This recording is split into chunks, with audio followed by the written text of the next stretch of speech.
When Madison Carter walked through the grand iron gates of the Whitmore estate, no one recognized her, not at first. Why would they? In their eyes, she was a background character. The maid. The help.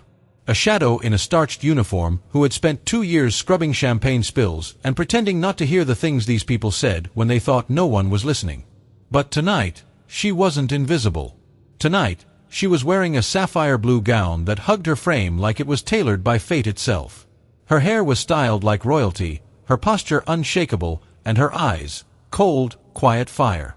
When she entered the ballroom, conversations stopped mid-sentence. Forks froze halfway to mouths. Phones lowered. Even the string quartet faltered for a beat. And then, the laughter began. It wasn't nervous laughter. It was cruel, calculated. The kind of laughter that said, "Know your place." Charles Whitmore, billionaire CEO and king of the New Orleans elite, lifted his glass with a smirk that reeked of arrogance. "Welcome," he said loudly, "our beloved housekeeper, Miss Carter." The room howled with laughter. Flashbulbs popped. And yet, Madison didn't flinch. She walked further into the light like she owned it. She didn't smile. She didn't blink. She didn't apologize for breathing air these people thought belonged to them. Because tonight, Madison Carter wasn't there to be their entertainment. She was there to deliver a message. One that had been building for 20 years. And no one, especially not Charles Whitmore, was ready for what came next. You see, Madison had spent 2 years pretending, cleaning, listening, learning. But what Charles didn't know was that the maid he tried to humiliate was actually the rightful heir to everything he thought was his. This isn't just another story about the underdog rising up. This is about a storm walking calmly into a room built to keep her out, and setting fire to everything inside. Don't blink. Don't look away. Because the woman they ignored is about to become unforgettable. Long before she ever wore that uniform, long before she was told to enter through the back door, keep her eyes down, and never speak unless spoken to, Madison Carter knew every inch of the Whitmore estate. As a child, she used to run barefoot across those marble floors, her laughter echoing through the high-vaulted halls like music. Her mother, Grace, once taught piano lessons in the Whitmore music room, a room now locked and forgotten like the rest of their history. To Madison, that house wasn't just a mansion. It was a memory frozen in gold leaf and stained glass. She remembered the scent of old books in the library, the way the morning light poured through the skylight above the grand staircase, the creak in the second step, just enough to startle you if you weren't expecting it. But the Whitmores didn't remember her. Or maybe they chose not to. After all, acknowledging her existence would mean acknowledging a betrayal, a scandal, a lineage they buried to protect their image.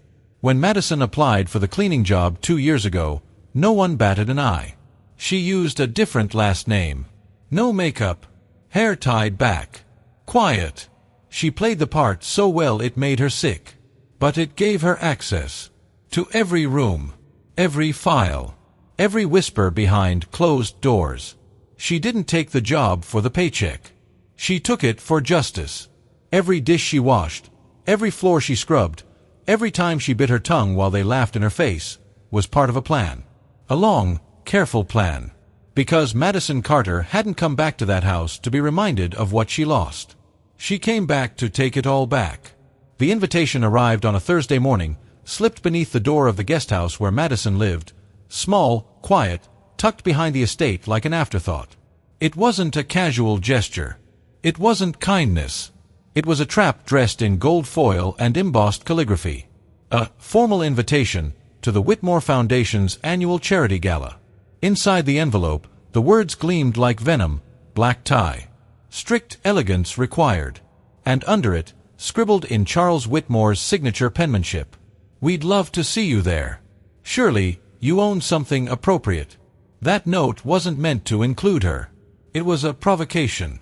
He wanted her to show up, to embarrass herself, to stand out like a smudge on fine china, awkward, out of place, humiliated in front of New Orleans' most powerful names.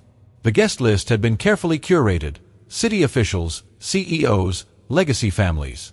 People who wouldn't dare question a Whitmore, no matter how cruel the game. And she knew this wasn't just Charles acting alone. His wife, Elise, polished, cunning, had been whispering with her friends about the entertainment for weeks. A bet was made.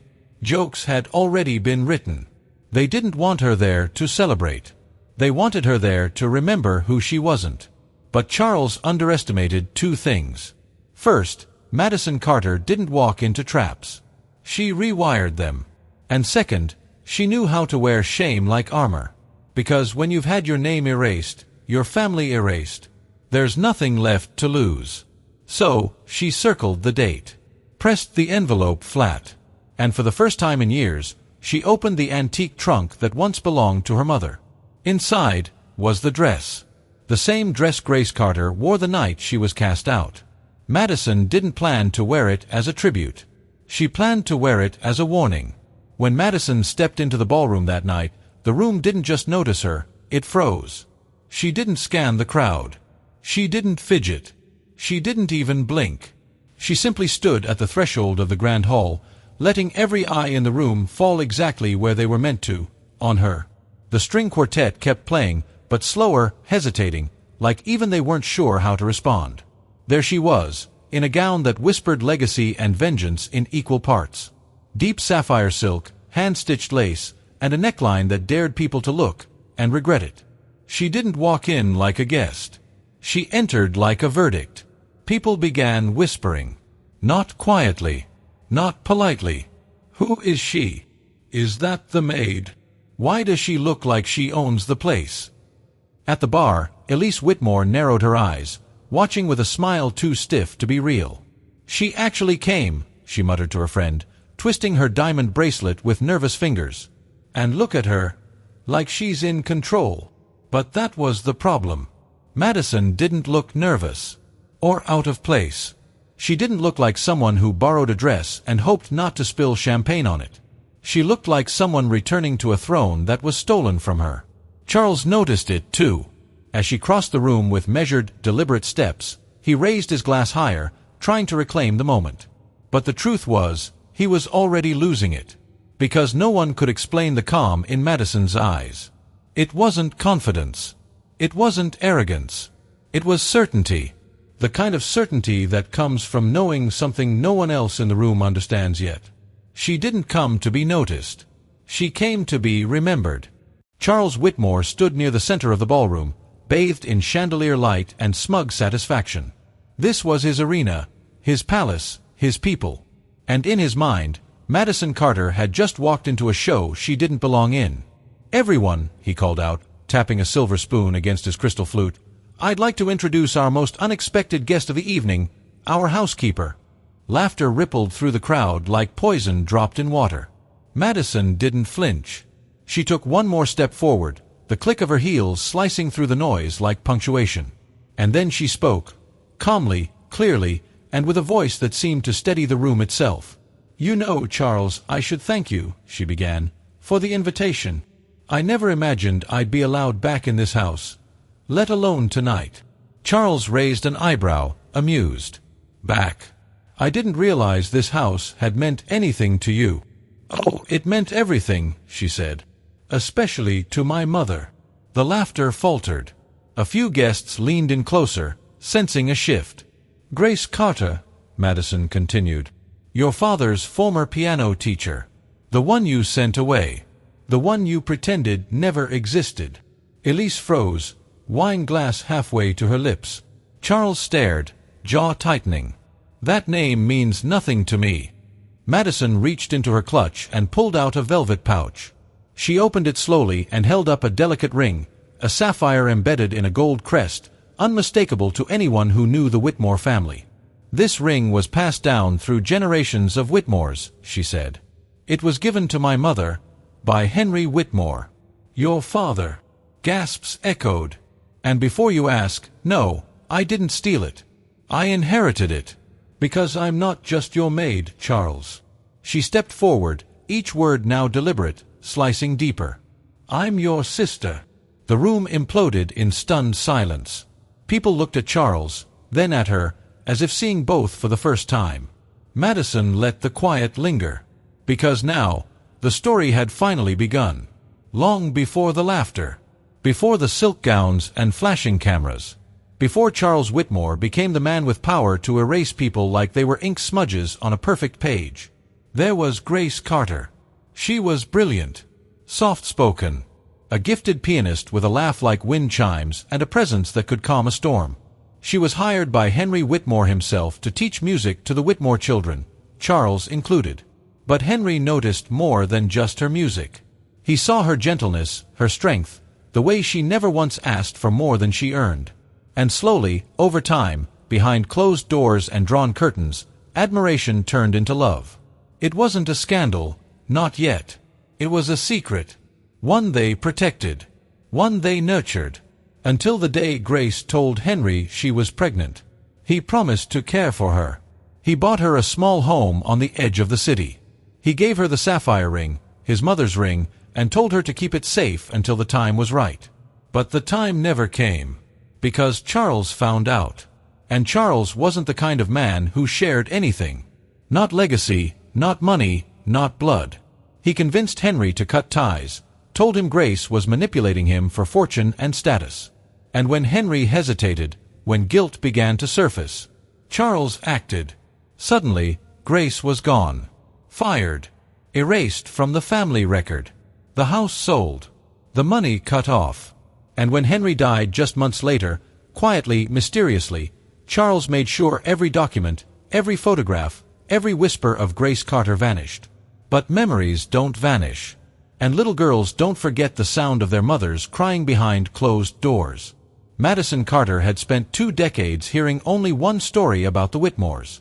The one Charles allowed the world to hear. Tonight, she was going to tell the other version. The true one.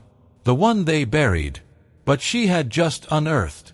Revenge, Madison had learned, wasn't about anger. It was about patience.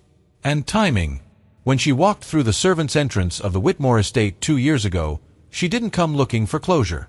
She came looking for evidence.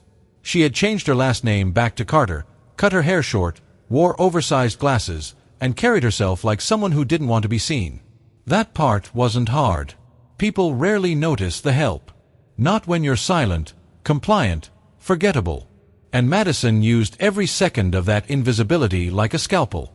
She learned the cleaning schedule, the office hours, the names of assistants, lawyers, the code to Charles's study. She memorized passwords from post-it notes carelessly left behind. She mirrored hard drives at night while others slept. She cataloged shredded documents and pieced them back together like puzzles. She even swapped out the security system's backup server, rerouting cloud data to a private storage unit miles away. But that wasn't the hardest part. The hardest part was staying quiet, every time Elise made snide remarks, every time Charles threw away an employee's dignity like it was garbage. Every time someone laughed in her face, not knowing she could ruin their lives with a single file. She worked for minimum wage while uncovering accounts that funneled millions offshore. She served cocktails to senators while memorizing conversations about campaign money no one wanted traced. And every time someone asked her, "How long have you worked here?" she smiled and answered, "Just long enough." In truth, Madison had waited her entire life for this. 2 years of silence for a lifetime of justice. Because she didn't want to just confront Charles. She wanted to dismantle him. Brick by brick, secret by secret. And tonight was just the opening act. The ballroom had gone silent, the way a theater does right before the curtain drops. All eyes were on Madison. But her eyes were fixed on Charles. She reached into her evening clutch, slowly, deliberately, like someone about to pull the pin from a grenade. Out came a small velvet box. She opened it gently, almost lovingly, and held up a single item. A sapphire ring, set in antique gold, with a family crest engraved so finely it shimmered under the chandelier light. Anyone who'd grown up around old money in New Orleans would recognize that crest. It was the founding emblem of Whitmore Bank. Gasps followed, small at first, then louder, like a wave building. Charles froze. His face flushed a pale, unfamiliar shade of fear.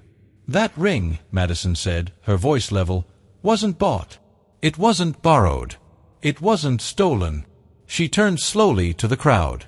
"It was given to my mother, Grace Carter, by Henry Whitmore." The founder of this empire. Your beloved philanthropist. My grandfather. Whispers exploded like popcorn across the room. Some guests looked stunned. Others skeptical. But no one was laughing anymore. This isn't just jewelry, she continued, raising the ring higher. It's proof of who I am, of what was taken. Charles tried to speak, but the words tangled in his throat. Madison looked directly at him. You tried to erase her. You tried to erase me. But you forgot something. She stepped forward, the ring catching light like a symbol from a story too old to ignore. You can hide money. You can fake records. You can even buy silence. But you can't bury blood. And just like that, the ring, just a small circle of metal and stone, became a wrecking ball. One that would tear down everything Charles had spent his life pretending was untouchable. Madison let the ring rest in her hand, her fingers closing around it like it was no longer a symbol, but a key. Then, she pulled out her phone. With one simple motion, she connected it to the mansion's central sound system, technology Charles himself had installed for elite acoustic experiences. The speakers clicked. A moment of static. Then a voice. Charles's voice. Clear. Unmistakable. Hamilton, if you say a word about that blood report, I swear, your medical license will vanish. You owe me. And as for that woman and her bastard daughter, they're ghosts. Keep it that way. The room recoiled like it had been struck. A few guests gasped aloud. Elise dropped her wineglass. It shattered on the marble floor like punctuation. Madison didn't blink. Dr. Hamilton, she said calmly, turning toward the door, would you join us? An older man entered, slow, solemn, holding a folder in one hand like it weighed 100 pounds. He cleared his throat. I was Henry Whitmore's personal physician. 20 years ago, I was coerced into falsifying his cause of death. The truth is, Henry Whitmore was poisoned, slowly, methodically, over the course of months. And I have the lab results to prove it. Chaos rippled. Madison stepped aside as a projector blinked on. Images flashed across the wall, scanned medical reports, toxicology results, digital timestamps. Then came spreadsheets, wire transfers, emails, a $200,000 payment made to Dr. Hamilton 3 days after Henry's death. Memo line, silence is golden. Another screen showed internal company emails where Charles authorized the movement of millions to offshore accounts. And finally, a copy of a will. The real will. Signed and notarized, transferring partial control of Whitmore Bank to a daughter Henry never got to name publicly. To Madison Carter. You see, Madison said, turning back to the stunned crowd, I didn't just come for revenge.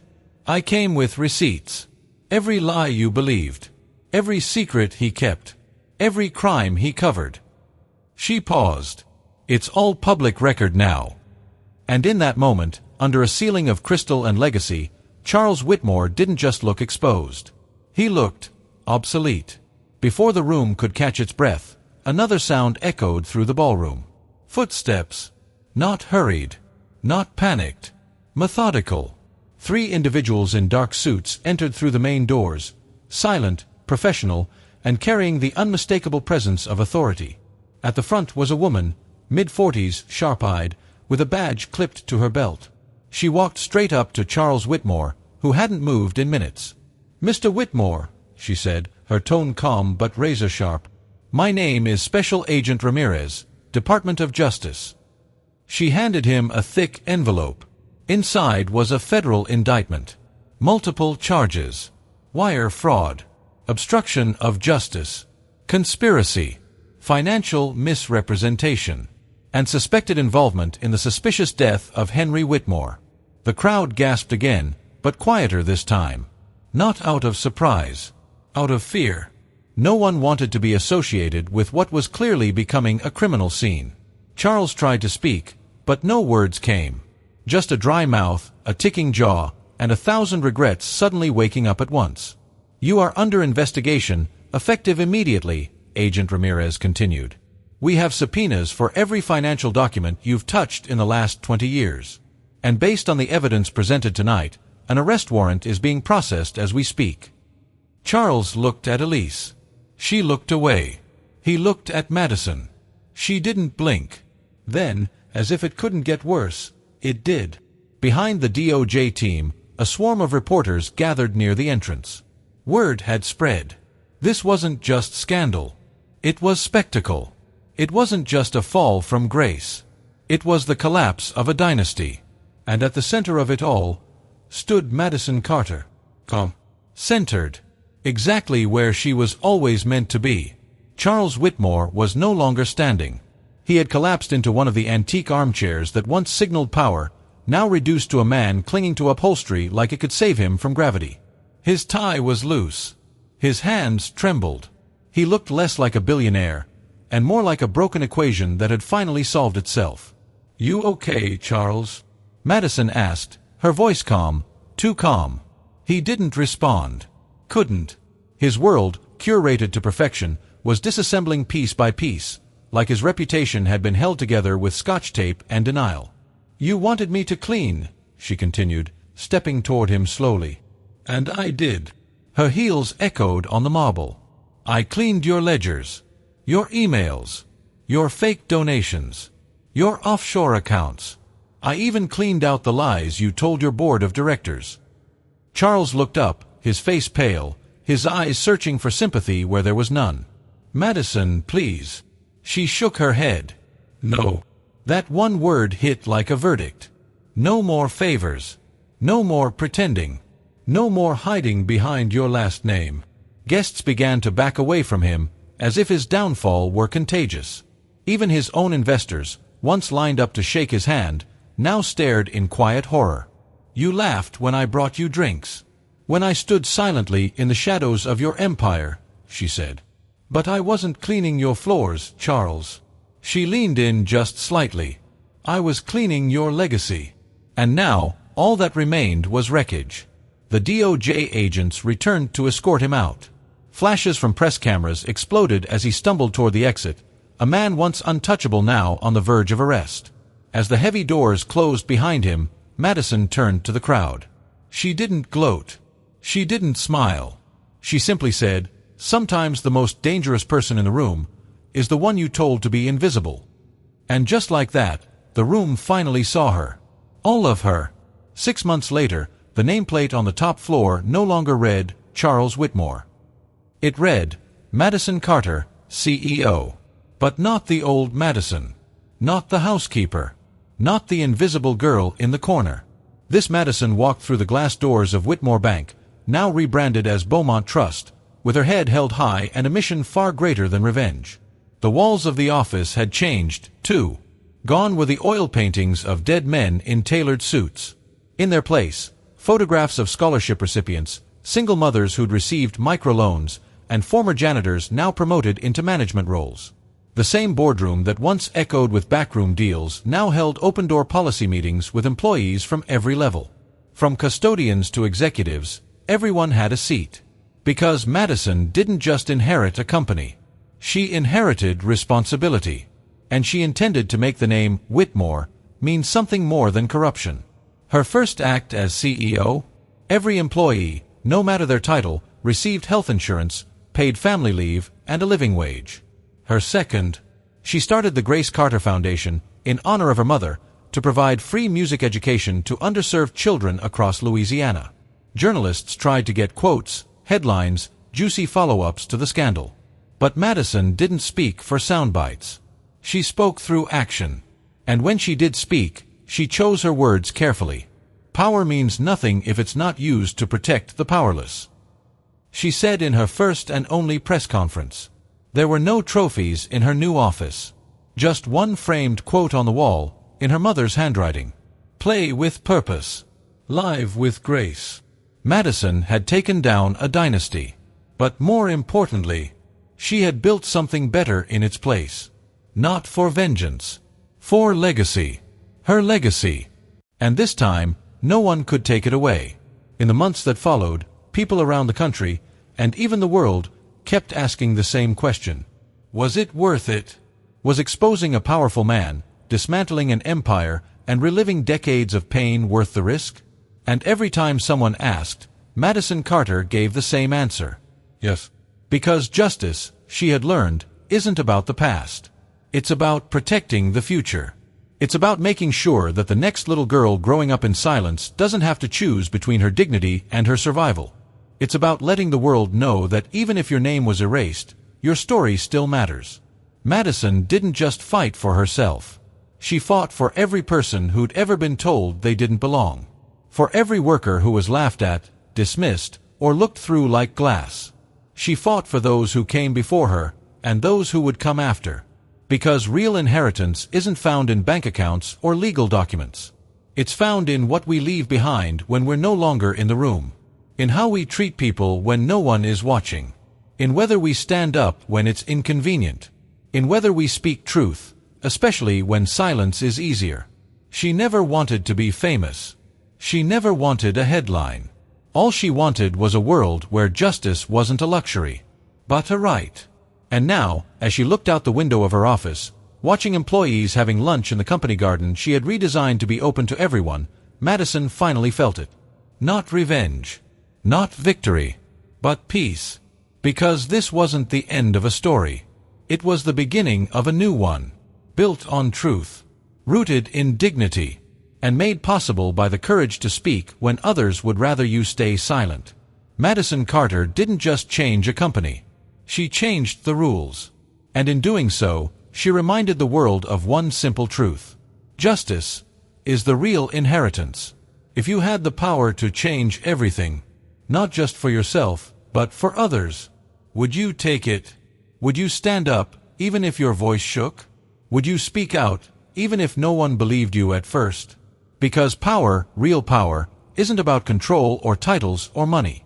It's about choice. It's about what you choose to do when the world gives you a microphone, or when it tries to silence you. So now, we turn the question to you. What would you do if you had power? Would you protect the ones without a voice? Would you rebuild what others tried to break? Would you dare to be seen when they told you to disappear? Tell us in the comments. We want to hear your truth. Because somewhere, someone is watching this who needs the reminder. That dignity isn't given. It's claimed. And maybe, just maybe, your story could be the next one that changes everything.